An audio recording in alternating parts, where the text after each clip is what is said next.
Good day mga master. Itong video na to, hindi ito para sa inyo, sa mga tech natin, sa mga katropa natin. Ito ay para sa mga kliyente, sa mga customer, para lang may idea sila at para maging patas para sa lahat. Huwag po kayong magagalit sa akin mga ka-tech at para sa mga customer natin, awareness lang po, FYI, reminder, friendly reminder po. Huwag po kayong magsasabi na pakarga ng Freon, mukhang kulang na sa Freon kasi wala nang lamig. Better po, pa-check natin yan para hindi po magkaroon ng pagkakataon ng mga kasamahan natin, yung iba naman, hindi naman lahat, na makapang-scam at kasi kakargahan lang ng Freon. Ang tamang process po, hindi po kaya nakakargahan lang ng Freon yan. Hindi po nawawala ang Freon, hindi nauubos.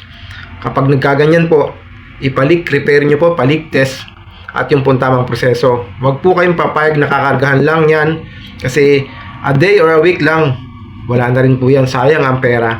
Salamat at sa mga ka-tech natin, huwag kayong magagalit, lumaban tayo ng patas.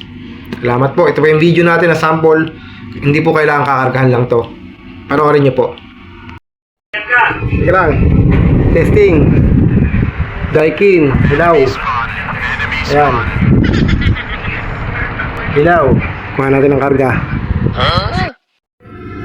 Wala pong mga pong tayo. Wala.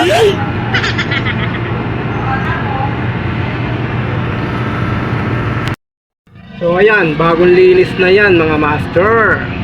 Kaso, yan. Ang pirahin natin nasa tulang. Nag-accurate na yung andan niya na after cleaning, nagyayelo. So medyo natunaw naman, pero mababa ang pirahe. Tapos ang karga patingin 90. 20. At dito nagtatapos sa masamang ending. May leak.